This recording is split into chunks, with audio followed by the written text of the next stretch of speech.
నూతన bar policy 25, 28, 3 సంవత్సరాల పాలసీకి గాను గెజిట్ నెంబర్ 58, 59 ప్రకారంగా కలెక్టర్ గారి అనుమతితో మేము ప్రకటించిన తర్వాత అనూహ్యమైనటువంటి స్పందన చివరి రోజున రావటం జరిగింది.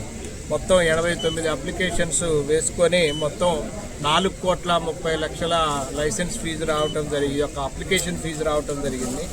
అంతేకాకుండా ఇంకొక 2 కోట్ల పాటు ఈ యొక్క లైసెన్స్ ఫీజు అంటే RET రిటైల్ ఎక్సైజ్ ట్యాక్స్ అనేది కూడా రావటం జరుగుతుంది. ఈరోజు మొత్తం ఓన్లీ మాకు మా 21 బార్లకు గాను 19 బార్లు 90%తో డిస్పోజ్ చేయడం జరిగింది స్టేట్లో. అండ్ డోన్ మున్సిపాలిటీలో ఉండేటటువంటి ఈ గీత కులాలది అండ్ జనరల్ కులాలది, ఓపెన్ కులాలది అండ్ నందికొట్కూరులో ఓపెన్ కేటగిరీది ఈ 3 మాత్రం ఆగిపోయినాయి. రకరకాల సాంకేతిక కారణాలు అయితేనేంటి, లోకల్గా ఉండేటటువంటి ఇష్యూస్ వల్ల అయితేంటి ఆగటం జరిగింది. అవేవర్ ఇది నెక్స్ట్ దాంట్లో వెళ్తాం జరుగుతుంది. ఈరోజు రాజశ్రీ కలెక్టర్ గారి ఆదేశాల మేరకు జేసీ గారి ఆధ్వర్యంలో ఇది డ్రా తీయటం జరిగింది. ఈరోజు వీళ్ళు డ్రా తీసిన తర్వాత 1/6 ఆఫ్ ది అమౌంట్ కట్టిన తర్వాత ఇమీడియట్గా ప్రొవిజనల్ లైసెన్స్ ఇస్తారు. రేపు వాళ్ళకి సరికి ఇవ్వటం జరుగుతుంది. ఎల్లుండి 1వ తారీఖున వాళ్ళ యొక్క కొత్త బార్లు తెచ్చుకోవచ్చు. అందరికీ నమస్కారం. నా పేరు Ravikumar, district provision and excise officer Nandyal.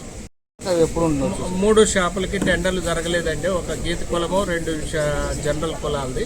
ఇది దీంట్లో వచ్చేసి రీనోటిఫికేషన్ త్వరలోనే ఒక 1 వీక్లోనే ఇవ్వటం జరుగుతుంది. దానికి కూడా మళ్ళీ 1 వీక్ టైం ఇస్తాము. ఇమీడియట్గా మాత్రం ఉంటుందండి. అది రాజశ్రీ కమిషనర్ గారి ఆదేశాల మేరకు చేయటం జరుగుతుంది. నంద్యాలలో ఎన్ని షాపులు? మొత్తం నంద్యాలలో 14 వచ్చేసి ఓపెన్ కేటగిరీ, ఒక గీత కులాలు జరగటం జరిగింది.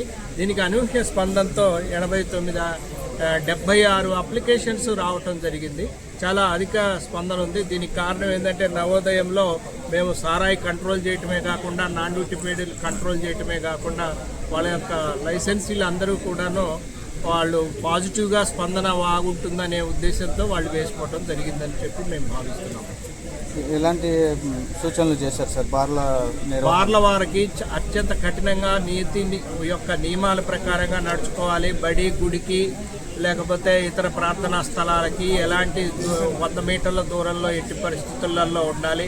పెడస్ట్రైన్స్ వంటి వెళ్ళేటటువంటి వాళ్ళకి అడ్డదారులు వాళ్ళకి ఆటంకం కలిగించడానికి వీల్లేదు. వాళ్ళు బోర్డులు సరిగా పెట్టుకోవాలి, నీట్గా మెయింటైన్ చేసుకోవాలి, సస్టైనబిలిటీ ఉండాలి. ఇది అన్నీ ఉంటేనే అది చేయటం జరుగుతుంది. రెస్టారెంట్ అనేటటువంటిది వాళ్ళు 1 మంత్లోగా తీసుకోవాల్సినటువంటి అవసరం ఉంది.